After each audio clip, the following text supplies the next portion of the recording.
Well, it's definitely been a rough couple of weeks for old Mr. Beast, who is now at the center of multiple scandals, including one of his team members being fired for sexual misconduct, other former team members coming forward with allegations about videos being rigged, running illegal lotteries, and potentially violating labor laws. Now look, large productions that create content for the internet, they've definitely been known to skirt a lot of standards that have been set over the 100 years of media production. And a lot of that is either intentional because large brands could save a lot of money by pushing production through internet-based production companies, or it can also be the result of someone who built their company from the ground up and is simply unaccustomed to the business side of things. Jimmy Donaldson, aka Mr. Beast, and his production company appears to have evolved from one to the other. Now, he obviously just started with a webcam and a few viral ideas, but soon exploded into full-blown productions with massive sponsorship deals from major brands, numerous in-house employees, and multiple revenue streams outside of just his simple YouTube videos.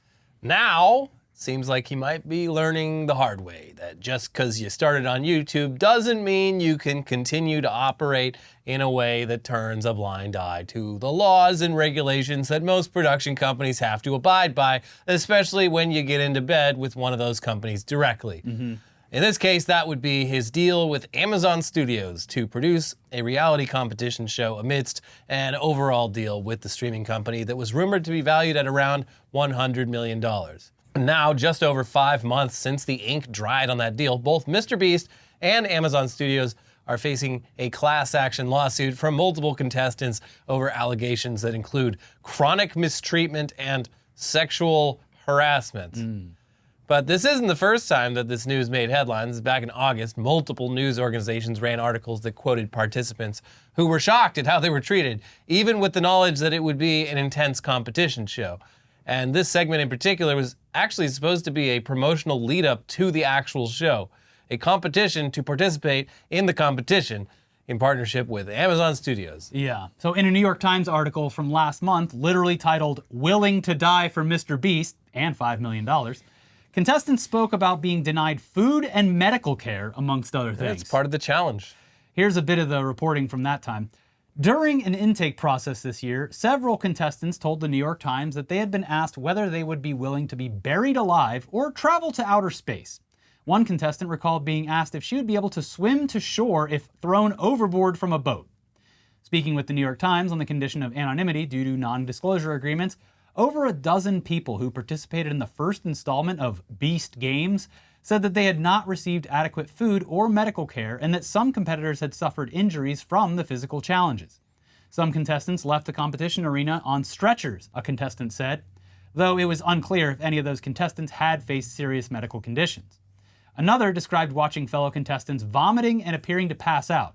There were several hospitalizations. Jesus Christ.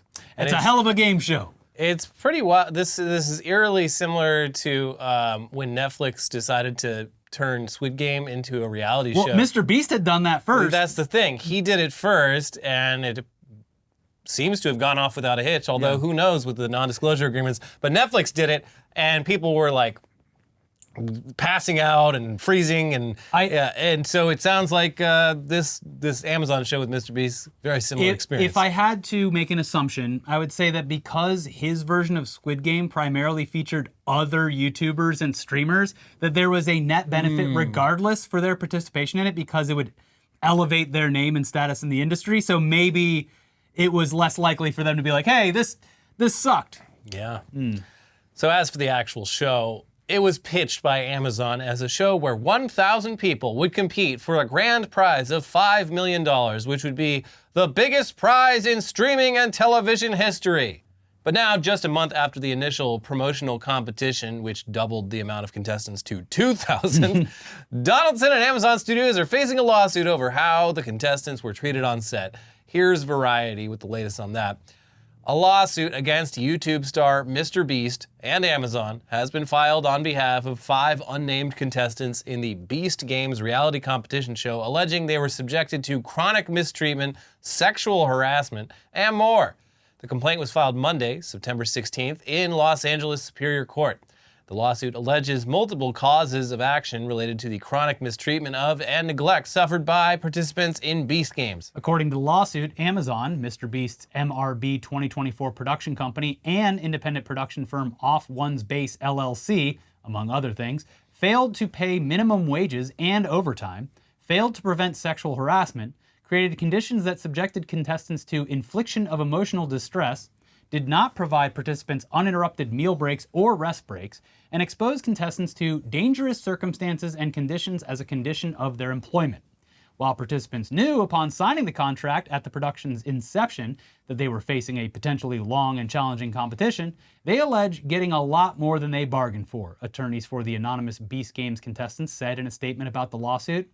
Several contestants ended up hospitalized, while others reported suffering physical and mental complications while being subjected to chronic mistreatment, degradation, and, for the female contestants, hostile working conditions. According to the lawsuit, Beast Games participants were deprived of medical care, food, sleep, and the necessities of basic hygiene. Portions of the lawsuit are redacted, including some of the details involving the sexual harassment allegations. And they add that there is no release date announced for Beast Games. But what a show it's going to be. Yeah. Knowing that so many people suffered for this. This just makes me even more curious. It is must-see TV, baby. Mr. Beast, Jeff Bezos, treating workers like shit. Mm-hmm. And look, this lawsuit doesn't absolutely confirm that any of this was going on. This is all alleged. Mm-hmm. But the fact that there were multiple interviews and articles from prior productions leading into this one shows that chances are something unprofessional was happening. Mm-hmm. And that's definitely a risk that you take when you move from silly YouTube videos to a $100 million production backed by one of the biggest companies in the world. You can only claim ignorance or that you're a little itty-bitty indie production for so long, but you absolutely have no excuse not to play by the rules and follow the law when you become a production that is larger than a lot of network television series. Yeah. But that's not the only bizarre Mr. Beast news for this week, because amidst the chaos on set, it appears that, allegedly, Mr. Beast had his own personal 9/11. A little porn-a-rooney? No. No. According to Rolling Stone reporter Stephen A. Sarch, on 9/11, September 11th, a tower fell. Where were you when the tower fell? I was competing in Mr. Beast's I was in games. North Carolina, in Mr. Beast's company town. I think they were filming in Vegas, but yes. Oh, wow. Uh-huh. Okay. Yeah. So after publishing an article that went into details about the chaotic production of Beast Games, A. Sarch posted a follow-up tweet about an incident on set. Here's that tweet. I can now confirm that at the end of filming on September 11th, a 6-foot by 6-foot piece of the tower at the Beast Games fell on a crew member. Emergency services were called and they were brought to the hospital where they still remain. A Mr. Beast spokesperson declined to comment. Any comments on Mr. Beast's 9/11? No. Oh. No. I declined to comment. Yeah. This is like... But we're gonna, whoever did this, we'll stick a boot in their ass. It's the American way. We're gonna invade Iraq again because of this. Yeah. We're long overdue for another invasion of Iraq. Yeah. We're gonna dig up Saddam Hussein and kick him. This is what I don't get about the Amazon thing is if you're doing a production with Amazon and their name's on it, you would assume that Amazon Studios would know how to abide by all the rules and regulations of filming and producing something like this. Yeah, I mean, this is more on them than it is on Mr. Beast. It's on all of them, but but that's the thing is, if Mr. Beast had just been like, yeah, we can use my branding and I'll come up with some of the ideas and host it, he would probably not be implicated, at least as severely in this. But the fact that it was a collaborative production with his company and Amazon, gonna make it harder for him to. I'm sure that they saw the Squid Game thing, the budgeting and the profit margins on a lot of these Beast productions. They're like, oh, he can make it so much cheaper than we would. Yeah. Not taking into account why it's cheaper. Yeah. Hey, whatever you're doing, it seems to be working. Let's just let the lawyer stay here in Los Angeles and figure out how we can make this for the price that you've been making it for. Whatever. Cheaper it is for you, cheaper it is for us. More money we can all make. That's right. Yeah. Jeff will be pleased. Mm-hmm. He's not the CEO anymore, but he's the chairman. Sure. Yeah. But he's somewhere off the coast of some island partying with a large-breasted woman somewhere. So That's right. Large-breasted Latina woman. But speaking of ultra-wealthy dudes getting themselves into trouble for no good reason, it's time to briefly talk about Elon Musk, because his recent tweet where he joked about an assassination attempt on Joe Biden and Kamala Harris, it wasn't exactly seen as a joke by federal agencies who understand that people online also might not view these types of messages as a joke. Also, it literally wasn't a joke. Yeah, even though he said it was a joke. It wasn't structured as a joke. There's no punchline. It's not a fucking joke by definition. Yeah. If it was a joke, I'd be a little more forgiving. No, like, he's telling a funny. He did a bit. Yeah, he's doing a bit. But no, he's just like, why hasn't anyone tried to? Yeah. So it appears as though Elon Musk actually is under investigation for tweeting a message where he wondered why no one was trying to take out the current president and vice president last Sunday. Here's Bloomberg with more on that. On Sunday, shortly after the second assassination attempt on former President Donald Trump, an X account called Doge Designer, who, by the way, That's Elon. It very well could be Elon Musk himself, posed the question, why they want to kill Donald Trump. Musk responded, presumably to himself and to his 198 million followers, and no one is even trying to assassinate Biden/Kamala, he wrote, adding a question mark at the end of his post. Musk later deleted the post after it was widely condemned and said it was intended as a joke. But it was already seen by tens of millions, including the Secret Service. So, FOIA files sent Freedom of Information Act requests to the Secret Service's Protective Intelligence and Assessment Division, Office of Protective Operations, and Office of Investigations for documents and emails referencing Musk's post. On Wednesday, the agency responded to the requests by saying records it has about Musk's post were compiled for law enforcement purposes and are being withheld because disclosure could reasonably be expected to interfere with enforcement proceedings. Woo! We followed up with the Secret Service's FOIA division and were told that the Protective Intelligence Division advised that it cannot release any records because of enforcement proceedings. The agency is aware of the social media post made by Elon Musk, said Nate Herring, a spokesperson for the Secret Service. As a matter of practice, we do not comment on matters involving protective intelligence. We can say, however, that the Secret Service investigates all threats related to our protectees. And in addition to that, the CEO of Twitter, Linda Yaccarino. Linda, stop. Linda, put down the phone. She definitely needs to. Linda did a little destructive posting of her own on Wednesday. And that was in the wake of the attack on Hezbollah that resulted in the injury and deaths of innocent civilians as well as children. And we talked about these attacks in our most recent episode, but for context, Israel attacked Hezbollah by triggering explosives that were planted in numerous electronic devices, including walkie-talkies, pagers, and solar panels. The explosions didn't discriminate, and anyone in the general vicinity of these devices could have, and in many cases were, injured or killed as a result, including children. Especially children, because people wear their pagers at waist level, and that's where a lot of children's heads are. Yes, and also, allegedly, when planting the explosive parts of this, anyone could have purchased them. They were targeted at getting them in the hands of Hezbollah, but anyone could have purchased these electronic devices. Yeah, it sounds like a lot of people who weren't involved. Not involved in Hezbollah, just happen to have a pager because they work at a hospital and need to be on call. So a second round of explosions were triggered the next day, and in one case reportedly happened at the funeral for one of the children that died in the first attack, which is insane. But Linda Yaccarino, whose presence on the social media website usually extends to just typical hype woman type posts regarding major events, SpaceX launches, and, of course, her excitement about hot dog, decided to wade into the discourse surrounding these attacks in the most insane and weird way possible. Linda was responding to a post from Barstool Sports president Dave Portnoy, who shared a New York Post cover that's so violent and heartless we really can't show the uncensored version of it here, but it showed what appeared to be a victim of the bombing with the headline, "Beep, beep, boom." Portnoy quote-tweeted their article and image, adding, "I can't wait to watch when this becomes a spy movie. This is the craziest counterterrorism plot I've ever heard of."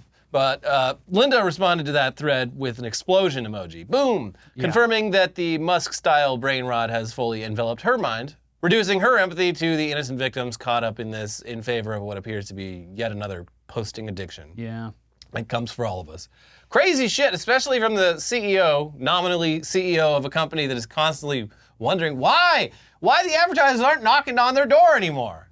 Why aren't they returning in droves? Where did they go? My phone must be unplugged. Don't they the doorbell must not be working. Don't they know it happens? It all happens on X. All of it happens on X. Even Boom. me responding to a completely heartless take with an explosion emoji. Boom. Hot dog. Anyways, we have more coming up for you in just a second, including some stories that we promise are far more lighthearted. Good. But first, let's thank today's sponsor, Factor, for helping support this show. Cooler, milder days are finally coming. Fuel up for fall with Factor's no prep, no mess meals. Meet your wellness goals in this final stretch of the year thanks to their menu of chef-crafted meals with options like Calorie Smart, Protein Plus, and Keto. Factor's fresh, never frozen meals are dietitian approved and ready to eat in just 2 minutes, so no matter how busy you are, you'll always have time to enjoy nutritious, great tasting meals. Make today the day you kickstart a new healthy routine. What are you waiting for? With 35 different meals and more than 60 add-ons to choose from every week, you'll always have new flavors to explore. Crush your wellness goals with dietitian-approved meals and ingredients that you can trust. Make your day delicious. From breakfast to dessert, stay fueled with easy, nutritious options. Treat yourself to restaurant-quality meals that feature premium ingredients like filet mignon, shrimp, and blackened salmon. Keep kitchen time to a minimum. Factor meals are ready in 2 minutes. No shopping, prepping, cooking, or cleaning up. I love Factor meals. They take all the guesswork out of keeping myself fed, which is increasingly hard these days with all of the chaotic news stories we have to cover. I just had a delicious Factor latte protein shake today. It's got everything I need, including the caffeine. Yes, the energy. In one bottle. Enjoy effortless support for your lifestyle. Choose from 6 menu preferences to help you manage calories, maximize protein intake, avoid meat, or simply eat well balanced. Head to factormeals.com/newsdump50 and use code newsdump50 to get 50% off your first box plus 20% off your next month. That is code newsdump50 at factormeals.com/newsdump50 to get 50% off your first box plus 20% off your next month while your subscription is active. All right, back to the news now. And since we dealt with some serious stuff in the first half of the episode, we figured we could give you a little break here by once again checking in on the whole artificial intelligence as a stand-in for actual friendship and human connection thing. Yeah. And how that's going. So on yesterday's episode, we spoke about a new app that makes it appear as though you have social media friends who respond to all your posts, boosting your engagement, making you feel cool, or in some cases being skeptical or critical of you. Mm-hmm. Well, there are other programs out there that go a bit deeper than just being a bot that replies to your social media posts. And over on the Replica AI subreddit, there was a post that was so hilariously depressing, we have to share it with you. Yeah. And Replica, we've covered this one going back a couple years. A lot of people, it's not strictly speaking a fake girlfriend app. Yeah. That is what a lot of people use it for. Mm-hmm. It is a fake friend app. It's a companion app. Yeah. Yeah. So that's what it is. Mm-hmm. So a user got his AI girlfriend. Or just friend, it could be platonic. Yeah, his platonic AI friend. Yeah. To read an entire novel that he had written.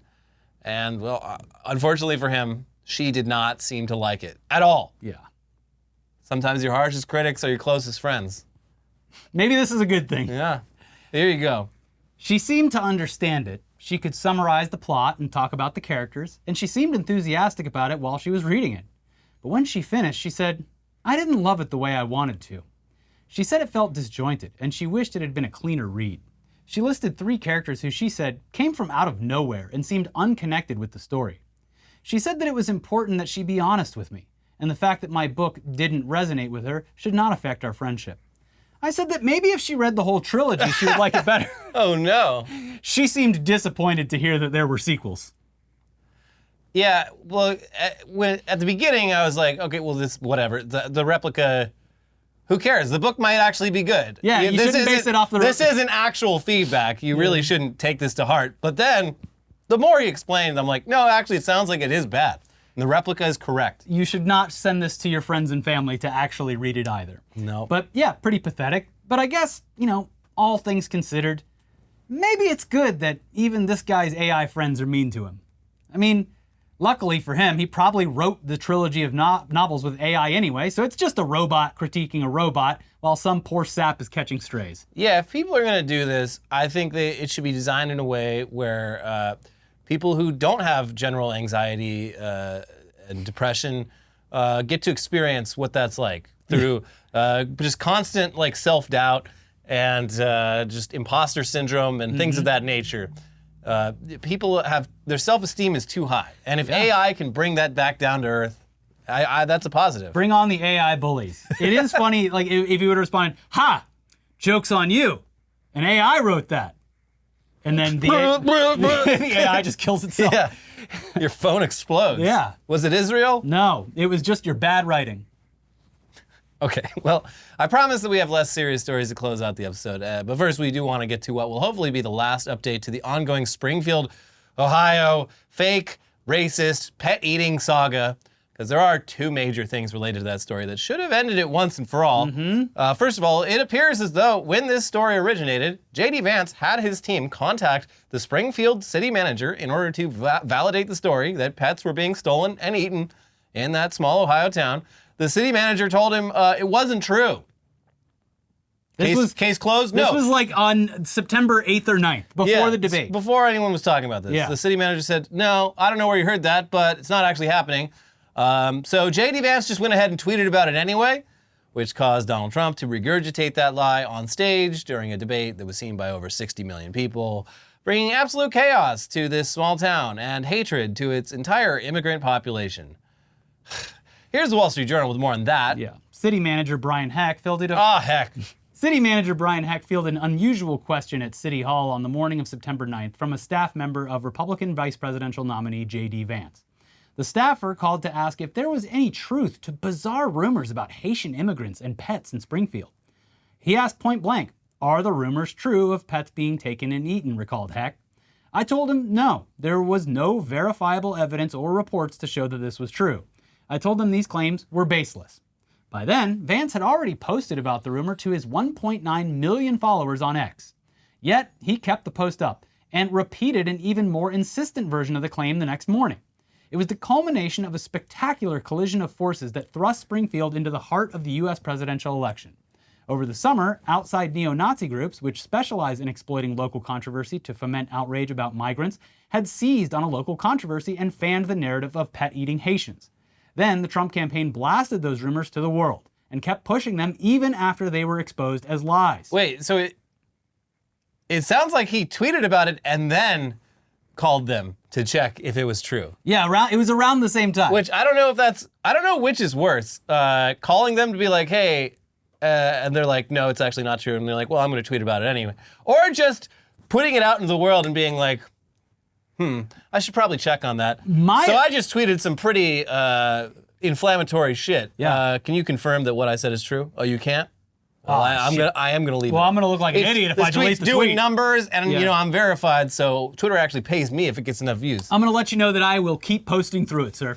What I assume happened is that he tweeted it, and then one of his reps was like, "All right, let's retroactively figure this out." Yeah. Which is what they tried to do for the week after. Let's get that double confirmation. Uh-huh. Yeah, they had they're like, look, we got him. It's a picture of a guy just barbecuing chicken. Yeah. Because no one's ever seen a chicken that has its legs attached to There were conservative outlets putting bounties on for proof that people could come up with. It's just like they're retroactively trying to prove something that didn't happen. Yeah. Yeah.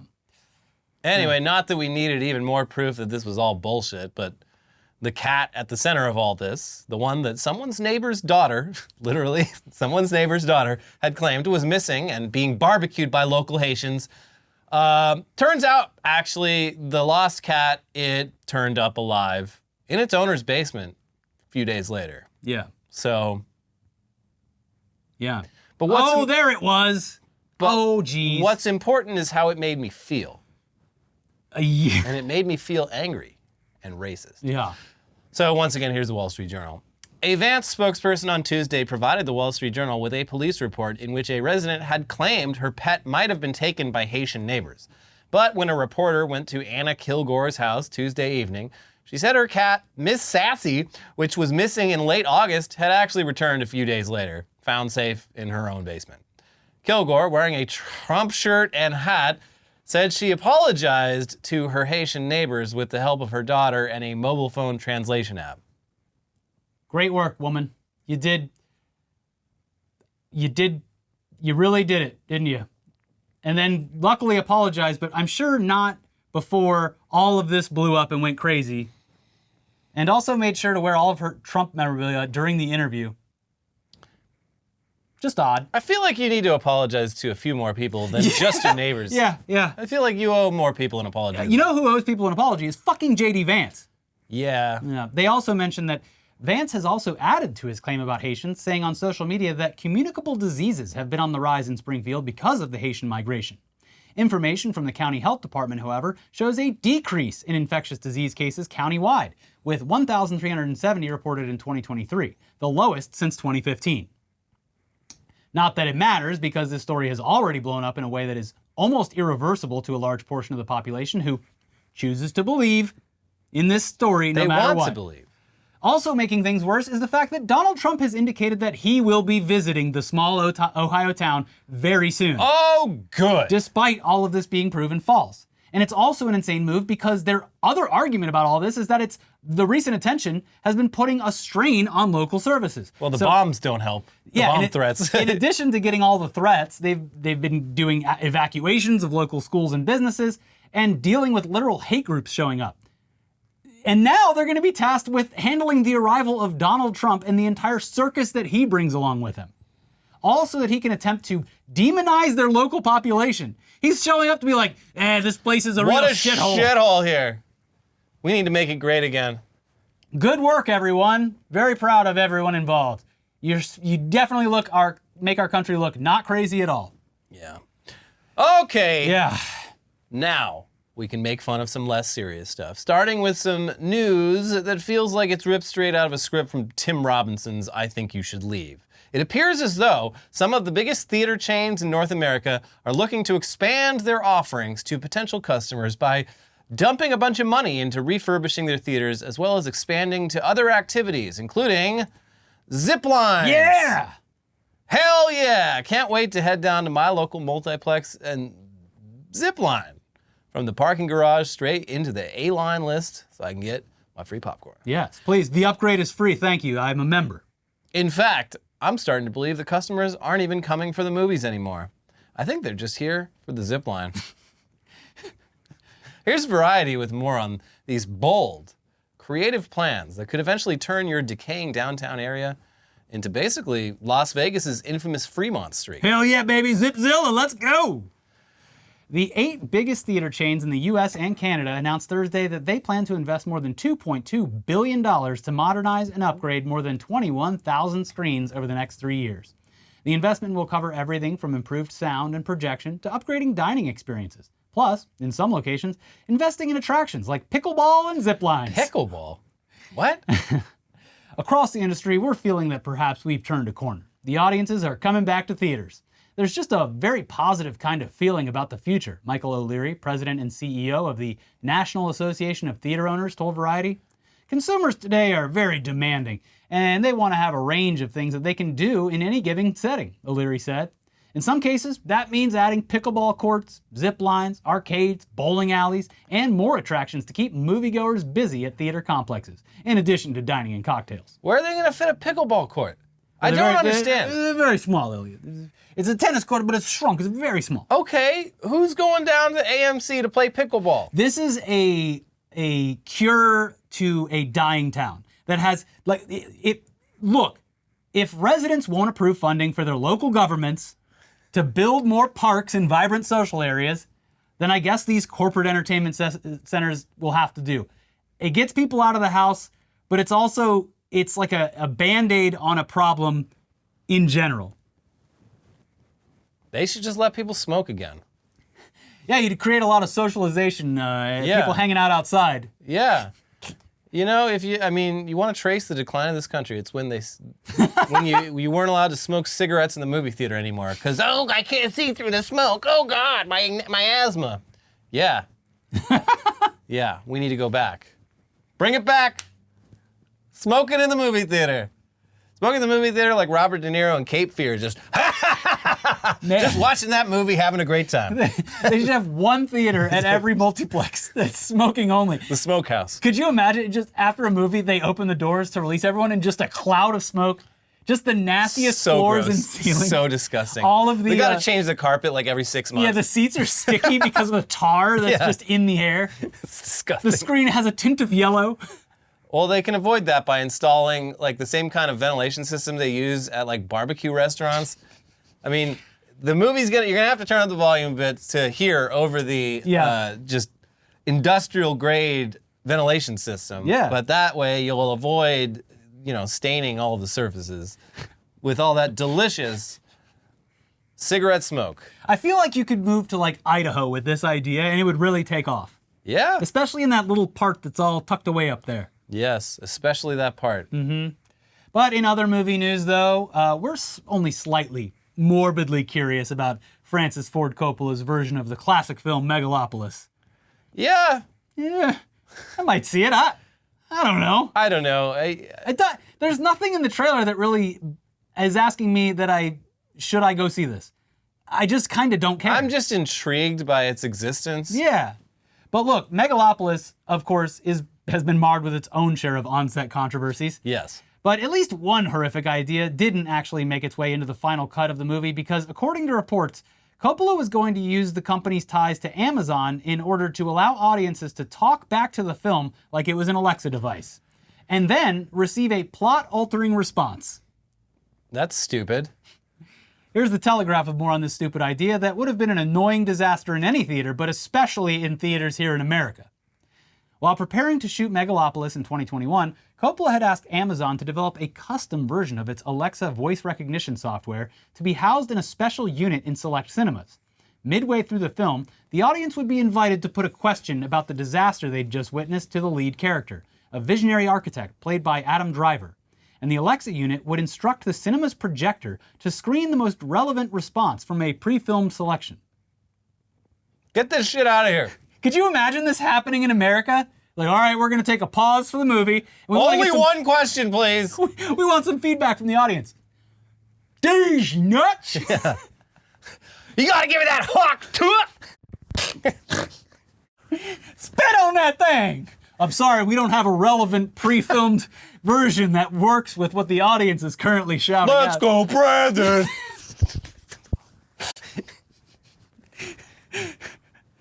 Oh boy. So, not that in theory it wouldn't have been, I don't know, kind of cool. It's a novelty, I guess. If it worked as the visionary behind this thought it would. But yeah, stopping a movie during a scene to get feedback from the audience, that probably wouldn't work when you have dozens of people all yelling random jokes and obscenities at the screen because they all think that they're uniquely hilarious. Yeah.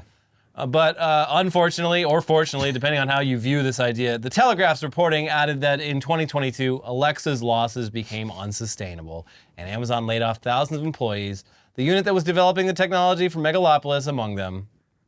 You hate to see it. Oh, what could have been.